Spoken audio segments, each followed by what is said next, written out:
इस ज्ञान को आप धारण कर पाए। धारण करना उससे भी मुश्किल है। क्यों मुश्किल है? कारण क्या है? लोक लाज। कि अगर मैंने इस मूल ज्ञान को धारण कर लिया तो मेरे मंदिर छूट जाएंगे, मेरे देवी देवता छूट जाएंगे, मेरी मस्जिद छूट जाएगी, मेरी नमाजें छूट जाएंगी, मेरा गुरुद्वारा छूट जाएगा, वाणियों के पाठ पठन छूट जाएंगे, मेरा चर्च छूट जाएगा, ये जाके इतवार को प्रेयर करना सब छूट जाएगा। लोग क्या कहेंगे? लोग क्या कहेंगे कि आज तक तो ये मंदिर जाता था, रोज सुबह पूजा करता था, अब ये मंदिर ही नहीं जाता, ये तो लगता है मुसलमान हो गया। ऐसे ऐसे विचार आने लग जाएंगे। और याद रखना, ये विचार तुम्हारा मन ही पैदा कर रहा है।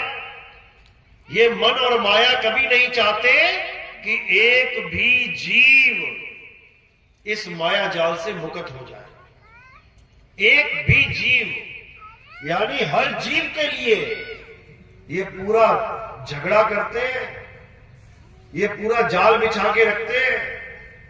बड़े बड़े देवी देवता नहीं बच पाए इस माया से, एक आम जीव तो क्या बचे। एक बार नारद मुनि ने सोचा, रोज जाते थे विष्णु जी के पास दर्शन करने, लक्ष्मी पैर दबा रही है, विष्णु जी आराम से लेटे भजन कर रहे हैं अपना।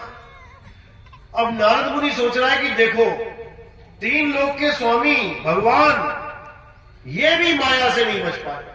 ये देखो साथ में माया बैठा रखी है, पैर दबा रही है।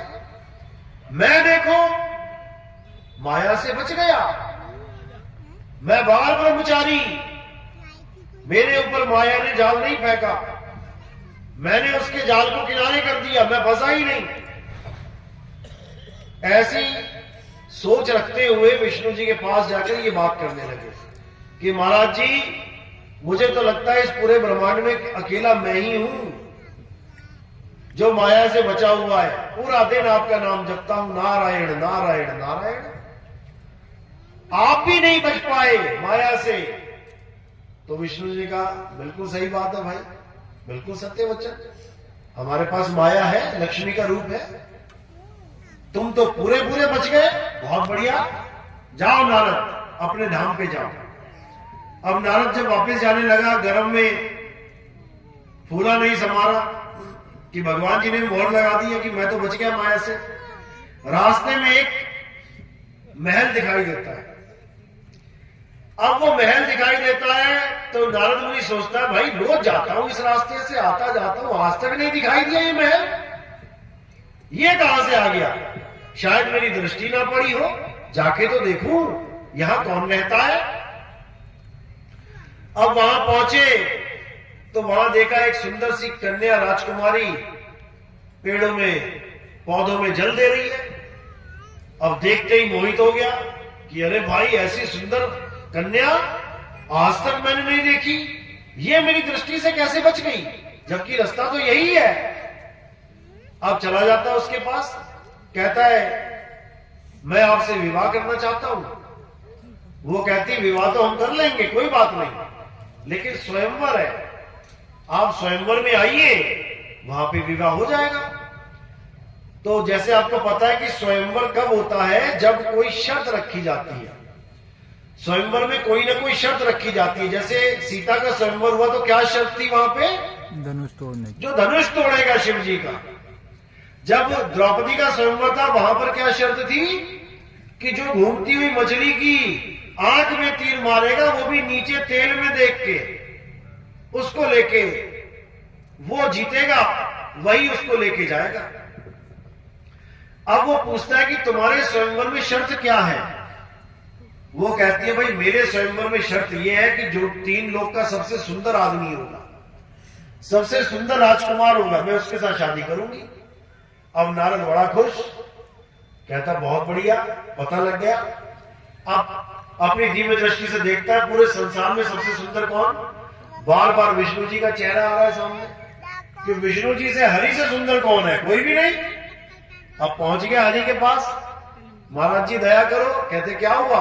कहते बस एक दिन के लिए आपका हरि रूप चाहिए मुझे, एक दिन के लिए आपका रूप चाहिए, मुझे दे देना जब मैं मांगू। कहते ठीक है तथास्तु। आ गया स्वयंवर का दिन, मांग लिया प्रभु अपना हरि रूप दे दो, मिल गया, चले गए स्वयंवर में। अब जब सहेलियों के साथ आए राजकुमारी तो उसको देख के हंस के आगे बढ़ जाए। वो सोचे ऐसा क्या हो गया भाई, ये मेरे गले में माला क्यों नहीं डाल रही, जबकि स्वयंवर की शर्त तो ये थी जो सबसे सुंदर होगा उसके गले में माला डलेगी। तो मैं तो विष्णु जी का रूप लेके बैठा हूं, मेरे गले में माला क्यों नहीं डाल रही है। फिर थोड़ा सा और आगे जाके बैठ जाता है, जगह मिलती है, फिर उसको देख के हंस के आगे बढ़ जाती है, फिर और आगे चला जाता है। 4-5 बार जब ऐसा हो जाता है तो वो रोक के पूछ ही लेता है कि हे कन्या, तुझे मेरा सुंदर रूप नहीं दिखता क्या। कहती है अरे बंदर तू जा यहां से, यहां राजकुमारों का स्वयंवर है, यहां बंदरों का कोई काम नहीं। वो कहता है क्या बात कर रही है। जाते हैं गंगा नदी पे, देखते हैं क्या, अपना चेहरा पानी में देखते हैं, ये तो बंदर का चेहरा दे दिया मुझे विष्णु जी ने, क्योंकि हरि रूप हरि बंदर को भी कहते हैं, बंदर का रूप मिल गया उसको। तो वहीं पर जल लेके भगवान को ही श्राप दे देते हैं। क्या श्राप देते हैं कि जैसे तूने मुझे एक स्त्री के लिए तड़पाया है, वैसे ही तुम भी एक स्त्री के लिए तड़पोगे, रोगे, चीखोगे, चिल्लाओगे, लेकिन तुम्हें तड़पना पड़ेगा। तो क्या, कौन सा जन्म लिया फिर, राम जी का जन्म लिया। राम जी का जन्म लेके सीता को जब हरण कर लिया गया तो जंगल जंगल में रोते चीखते चिल्लाते उस वियोग को सहन करते हुए अपना कर्म भोग किया। जो कर्म किया था उसका फल मिला, तो उस कर्मों के फल का भोग किया, यानी अपना किया भरा वहां पे। तो आदमी सोचता है कि मेरा किया मुझे नहीं मिलेगा, मैं कुछ भी कर दूं, मैं मुर्गी काट दूं, मैं बकरा काट दूं, मैं मीट खा लूं, मुझे कोई फर्क नहीं पड़ेगा। तुम्हारी हालत खराब हो जाएगी। एक एक पीस का तुम्हें हिसाब देना पड़ेगा, एक एक मुर्गी को कत्ल कराने का तुम्हें हिसाब देना पड़ेगा, तुम्हारी भी गर्दनें कटेंगी, कोई बचा नहीं सकता। क्योंकि यहां पर जैसा करोगे वैसा भरोगे। यहां भगवान नहीं बच पाया, तुम तो इंसान हो। अब राम जी तड़प रहे हैं सीता के लिए, रास्ते में कौन मिल गया, सुग्रीव मिल गए। सुग्रीव पता है ना, बाली का भाई। अब उसके साथ मित्रता हो गई, वो भी लग गया राम जी के साथ मदद करने में, जैसे हनुमान जी लग गए। लेकिन सुग्रीव ने कहा मेरा एक भाई है बाली, उसने मेरी स्त्री पे कब्जा कर रखा है, आप मेरी स्त्री को वहां से बचाओ, मैं आपका एहसान जीवन भर नहीं भूलूंगा। तब राम जी ने क्या किया, सुग्रीव को बोला जाओ तुम बाली को निमंत्रण दो युद्ध का, और युद्ध कौन सा, मल्ल युद्ध, कि दोनों भाई लड़ेंगे आपस में। अब बाली के पास एक शक्ति थी, वरदान था कि जो भी उसके सामने आ जाएगा लड़ने के लिए, उसका आधा बल बाली के पास आ जाएगा। इसी वरदान के कारण रावण को बाली ने 6 महीने बाह में दबा के रखा, कांख में। 6 महीने तक रावण को, क्यों, आधा बल रावण का इधर आ गया। माना बाली 1 रुपया है, रावण 100 रुपया है, तो 100 रुपए का आधा 50 रुपया इधर आ गया, तो 50 और 1 51, और उधर रह गया 50। अब पिटेगा ही। तो रावण ने 6 महीने मार खाई उससे। अब बाली को पता है कि सुग्रीव जो बहुत कमजोर है मेरे आगे, ये मुझे मल्ल युद्ध के लिए पुकार रहा है, तो नहीं जाएगा क्या, जाएगा। झगड़ा है भाई भाई का, वो झगड़ा क्यों है वो भी आपको पता है। एक राक्षस को मारने के लिए बाली गुफा में गया, सुग्रीव को कहा कि मैं इसको मार के ही बाहर निकलूंगा। बहुत महीने तक युद्ध होता रहा, उसके बाद खून की धारा जब निकली, तब सुग्रीव ने सोचा भैया मारे गए। ये सोच के जाके राज सिंहासन पे बैठ गया, जबकि उसको पता है कि भैया के सामने आते ही उसकी आधी ताकत भैया में आ जाएगी, तो उसने कैसे सोच लिया कि भाई मारा गया। गलती सुग्रीव की है। कम से कम तू देख तो लेता ना कि खून जब निकल आया, खून की धारा बह गई, तो थोड़ी देर और खड़ा हो जा, कर ले इंतजार कि भैया की लाश आई है बाहर की उस राक्षस की। क्यों नहीं किया इंतजार? जाके राजपाट पे बैठ गया, जाके उसकी बीवी को भी अपने साथ रख लिया, भाई की बीवी को। तो गलती किसकी है? सुग्रीव की है कि नहीं है? जब इतने महीने खड़ा रहा तो थोड़ी देर और खड़ा हो जाता, पता लग जाता। अब जब भाई पहुंचा, उसको मार के अपने राज्य में देखा सुग्रीव बैठा है सिंहासन पे, बताओ। अब मार मार के भगाया उसको वहां से, फिर भी भाई पे तरस किया, जान से नहीं मारा। क्या मार नहीं सकता था वो? क्या बाली सुग्रीव को जान से नहीं मार सकता था? मार सकता था, लेकिन फिर भी केवल हाथ पैर घुसे मार के दौड़ा दिया उसको कि जा भाग यहां से, बचा ले अपनी जान। अब वो राम जी से मदद मांग रहा है कि मेरे भाई से मेरा राज, मेरी बीवी छुड़वा दो। अब राम जी ने क्या किया कि जाओ उसको ललकार लो। ललकार लिया उसको आके, दोनों भाई लड़े, सुग्रीव और वाली, खूब मारा खूब मारा। तो क्या जान से मार दिया? नहीं मारा जान से। फिर भी भाई ने भाई को नहीं मारा और उसको अधमरा छोड़ के, यानी हाथ पैर उसके सही से तोड़ के, कहने को तोड़ के, तोड़े नहीं है, केवल उसको दबा दिया, हरा दिया। जैसे बड़ा भाई छोटे भाई को दबा दे, जमीन में मुंह घुसा दे उसका, मिट्टी खिला दे उसको और कहे सुधर जा तू, और इतना कह के चला जाए। यानी उसके दिल में अभी भी भाई के लिए प्रेम है, तभी तो जान से नहीं मार रहा। तो एक बार जब उसको मार के वापस वो पहुंचा, राम जी तब भी खड़े थे तीर लेके, धनुष बाण लेके कि इसमें से बाली को तीर मार दूंगा। लेकिन दोनों बंदर एक जैसे, यानी दोनों की शक्लें एक जैसी, राम जी पहचान ही ना पाए कि तीर किसको मारूं। दोबारा फिर राम जी ने बोला कि सुग्रीव अब जाओ, दोबारा बुलाओ उसको। वो कहता मैं ना जाता जी, बड़ी मुश्किल से तो जान बची है, मार मार के उसने तो भूत बना दिया। तब राम जी ने कहा तुम ऐसा करो, गले में माला पहनो, गले में माला पहनो, तब मैं पहचान जाऊंगा कि तुम कौन हो।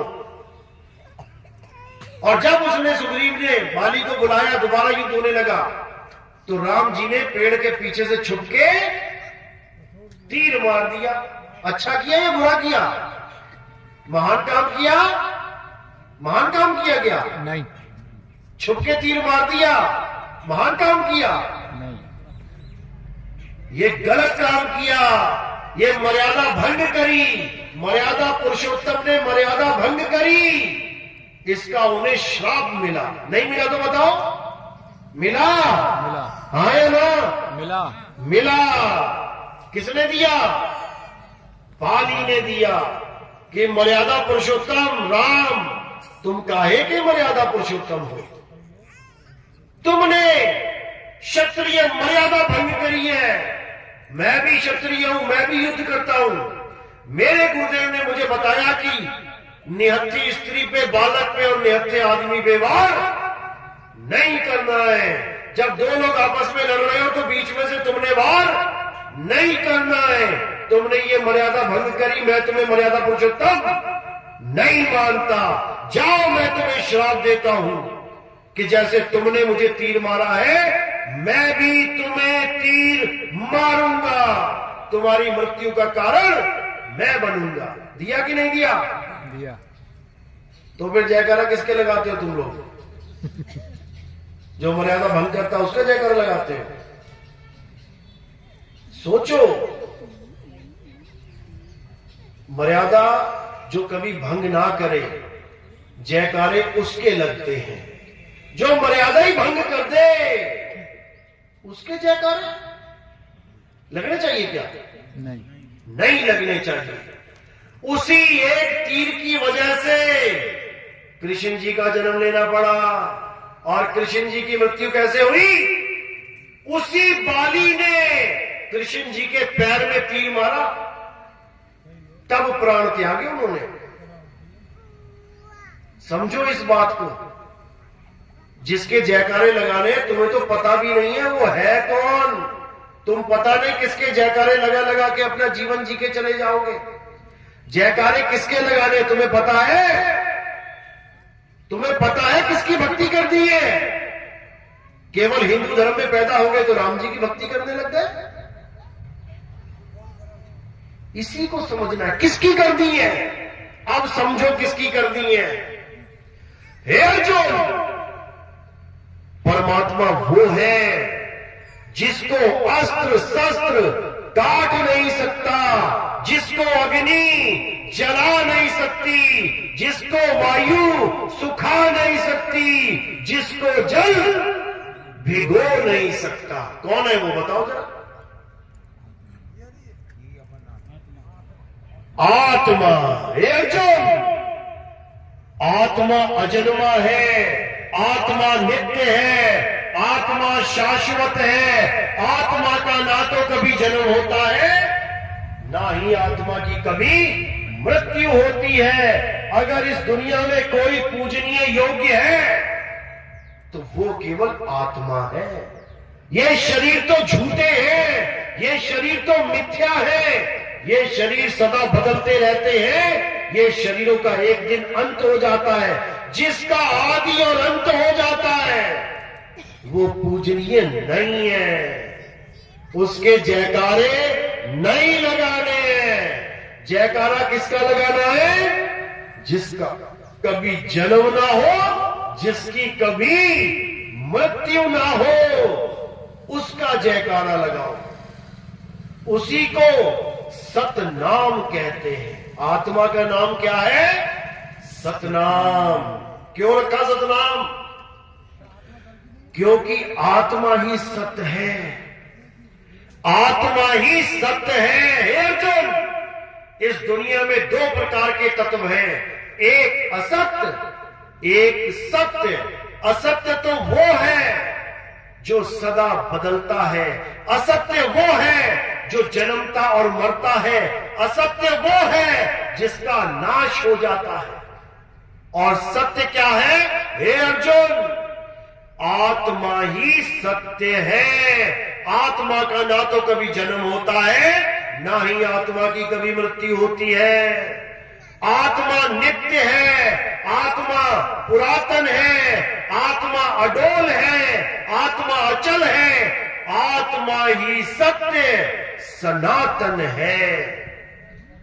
जो सोचते हैं कि भगवा चोला पहन लिया हम सनातनी हो गए, और पूजा किसकी कर रहे हैं? काया की, शरीरों की, पत्थरों की, तीर्थों की, पहाड़ों की, और सोच रहे हैं हम सनातनी हैं।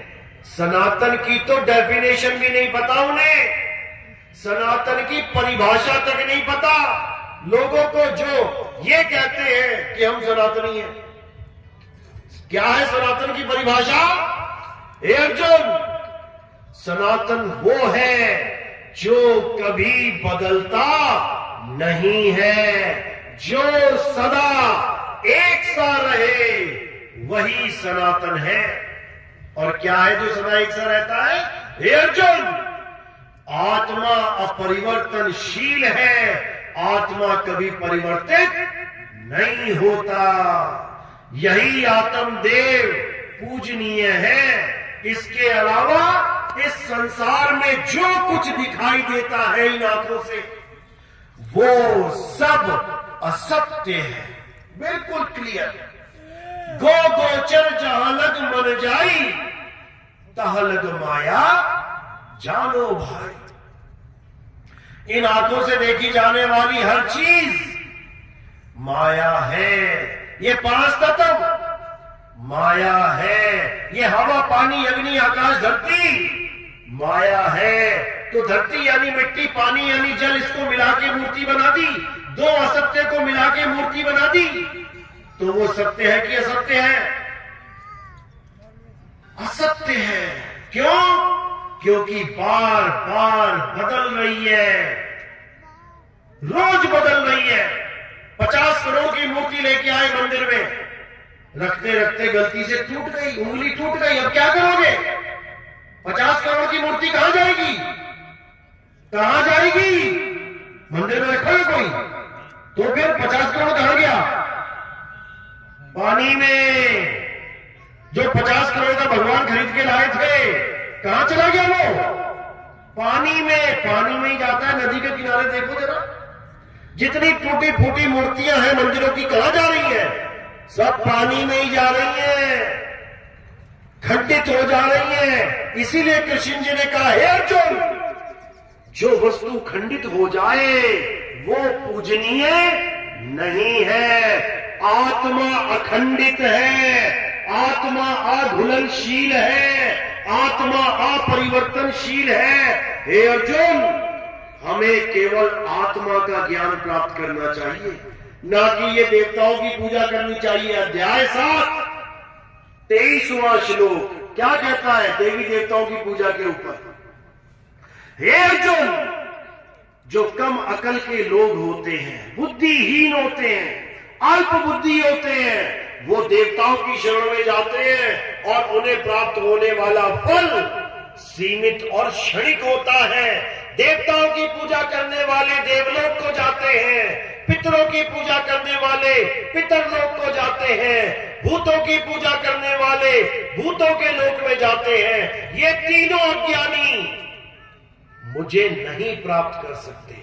हे अर्जुन, मुझे वही प्राप्त कर सकता है जो मुझे तत्व रूप में जानता है, इस काया रूप में नहीं कि तुम्हें एक शरीर दिखाई दे गया जिसमें मुरली पकड़ी है और मोर पंख लगा है, तुम कहो ये तो कृष्ण जी है। अरे भाई, वो काया है, कृष्ण जी नहीं है, वो शरीर है। हे अर्जुन, तू और मैं शरीर नहीं है, तू और मैं आत्मा है। ऐसा कोई समय नहीं था जब तू, मैं और ये राजा महाराजा नहीं थे, और ऐसा कोई समय नहीं आएगा जब तू, मैं और ये राजा महाराजा नहीं होंगे। तुम इन शरीरों को अपना चाचा, अपना भाई मत समझो। ये शरीर 5 तत्व है, माया है। तुम्हारा चाचा, तुम्हारा भाई, तुम्हारा मामा आत्मा है। इन शरीरों के मारे जाने पर भी कोई आत्मा नहीं मरेगा। इसलिए तू शरीरों का मोह त्याग, धनेश्वर उठा और इनका संहार कर। बिल्कुल क्लियर समझाया गया। अब ये आत्मा जो हमने सुना, आत्मा सबने सुना ना, आत्मा शब्द सबने सुना है जीवन में, सबको पता है आत्मा है। हाथ खड़े करो जिसने आत्मा का नाम नहीं सुना है। बस 2-4 लोगों ने सुना, ईमानदारी से खड़े कर दो भाई। सब हाथ खड़े करो जिसने आत्मा का नाम सुना है। देखो सब खड़े हो गए। एक भी ऐसा आदमी नहीं होगा, गली में, गांव में, नुक्कड़ में, शहर में, तुम कहीं भी चले जाओ, किसी को भी रोक के पूछ लो, भैया क्या तुमने आत्मा का नाम सुना है? मना करेगा क्या? तुम महाज्ञानी और महाअज्ञानी दोनों से पूछ के देख लेना, ऐसा कोई होगा ही नहीं जिसने आत्मा का नाम ना सुना। सब अपनी अपनी आत्मा लेके आए हो ना अपने साथ, सब लाए हो ना। घर तो नहीं छूट गई किसी की। जल्दबाजी में बाथरूम में रह गई हो, खाना बना रही हो, चूल्हे के पास पड़ी रह गई हो आत्मा। सब लेके आए हो, सब लेके आए हो, क्योंकि आत्मा ना लाते तो तुम यहां पहुंच ही ना पाते। दुनिया की सारी पूजा पाठ, दुनिया के सारे मंत्र, हवन, यज्ञ, जब तक किसकी ताकत से हो रहे हैं? आत्मा की ताकत से। सामने भगवान की मूर्ति है, तुम आरती गा रहे हो। अगर तुम्हारी आत्मा बीच में निकल गई ना, तो सामने भगवान की भी हिम्मत नहीं है जो तुमसे आरती पूरी करवा दे। है भगवान की ताकत। सामने जिस भगवान को तुम बोल रहे हो कि भगवान है और तुम आरती गा रहे हो, अगर बीच में अटैक आ गया तो भगवान की हिम्मत नहीं है कि तुमसे आरती पूरी करवा दे। तुम नमाज पढ़ रहे हो, अगर नमाज पढ़ते पढ़ते बीच में अटैक आ गया तो उस खुदा की हिम्मत नहीं है जो नमाज पूरी करवा दे। तुम गुरुद्वारे में पाठ कर रहे हो, अगर तुम्हारे प्राण निकल गए तो किसी की हिम्मत नहीं है कि गुरुद्वारे में वो पूरा शब्द गवा दे। बीच ही में रोक दिया जाएगा सब कुछ, ले जाओ भैया हो गया काम। तो सबसे बड़ा कौन है जिसकी वजह से तुम सारे धर्म के झंडे पकड़ के बैठे हो, जिसकी वजह से तुम पूजा पाठ कर रहे हो, जिसकी वजह से तुम कोई यात्रा पूरी कर पा रहे हो? किसकी वजह से? आत्मा की वजह से। और दुख के साथ कहना पड़ रहा है कि उसी आत्मा को तुम जानते तक नहीं। अभी तुम्हारे सबके जूते रख दिए जाए ना उतार के बीच में, और कहा जाए अपने अपने जूते पहन लो, अपनी अपनी चप्पल ले लो, सब अपनी अपनी चप्पल ले जाएंगे उठा के। सबको पहचान है कि मेरी कौन सी चप्पल है, मैं कौन सी लेके आया था। अभी सबकी पगड़ी उतार के रख दी जाए या कमीजें उतार के रख दी जाए, बोला जाए अपना अपना स्वेटर कमीज उठा लो, सब उठा ले जाओगे अपनी अपनी पहचान के, क्योंकि तुम साथ लेके आए हो। अभी सबके मोबाइल रख दिए जाए कि अपना अपना मोबाइल उठा लो, सब उठा लोगे अपना अपना मोबाइल, क्योंकि तुम मोबाइल साथ लेके आए हो, तुम्हें पहचान है। लेकिन तुमसे अभी पूछा जाए कि तुम्हारी आत्मा कैसी है, काली है, गोरी है, लंबी है, छोटी है, टिकनी है, गर्म है, सर्द है, लाल है, गुलाबी है, पीली है, तुम सोच में पड़ जाओगे भैया आत्मा कैसी होती है। जबकि ऐसा कोई पल नहीं गया जब तुम्हारे साथ आत्मा नहीं है। बता दो कभी ऐसी हो तो। ये आत्मा सबके साथ है, सबके साथ, लेकिन कोई इसे जानता ही नहीं है। जो इसे नहीं जानता वो आत्मज्ञानी नहीं है, और जो इस आत्मा को जानता है वो आत्मज्ञानी है। तो हमने क्या बनना है? हे अर्जुन, जो अपनी आत्मा में रमण करता है, जो अपनी आत्मा का ज्ञान जानता है, जो अपनी आत्मा में तृप्त है, जो अपनी आत्मा में संतुष्ट है, उसको किसी धार्मिक कर्म कर्तव्य करने की कोई आवश्यकता नहीं है। उसको पूरे जीवन में एक बार भी किसी देवी देवता का जयकारा लगाने की जरूरत नहीं है। उसे एक बार भी मंदिर जाने की जरूरत नहीं है। उसे एक बार भी मस्जिद गुरुद्वारा जाने की जरूरत नहीं है। क्यों? क्योंकि वो उस तत्व को जान चुका है जिसमें परमात्मा का वास है। आत्मा में ही परमात्मा का वास है। इसीलिए कबीर साहब ने कहा, जब लगना छीनोगे आत्म तब लगना मिली है परमात्मा। ये पत्थर पूजने से, पत्थरों को भगवान मानने से परमात्मा नहीं मिलता। अगर मंदिर में जो भगवान रहता है, लगता है जो तुम्हें पत्थर भगवान है, रात में ताला ना लगाओ। अंदर सोने की मूर्ति रखी हो, मंदिर में ताला ना लगाओ, खोल दो, भगवान है, रक्षा कर लेगा अपनी। कर लेगा क्या? सुबह क्या खबर आएगी कि भगवान की मूर्ति मंदिर से चोरी हो गई, मंदिर का गल्ला तोड़ के चोर ले गए। अरे जो अपने भगवान अपने घर की हिफाजत नहीं कर पा रहा है, वो तुम्हारे घर की कैसे करेगा? अगर भगवान घर में रहता, मंदिर में रहता, सोमनाथ का मंदिर 17 बार लूट लिया गया।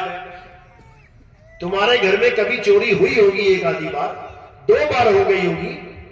तुम भी इतने होशियार हो कि 17 बार चोरी नहीं होने दूंगा मैं। कुछ ना कुछ इंतजाम कर लोगे। लेकिन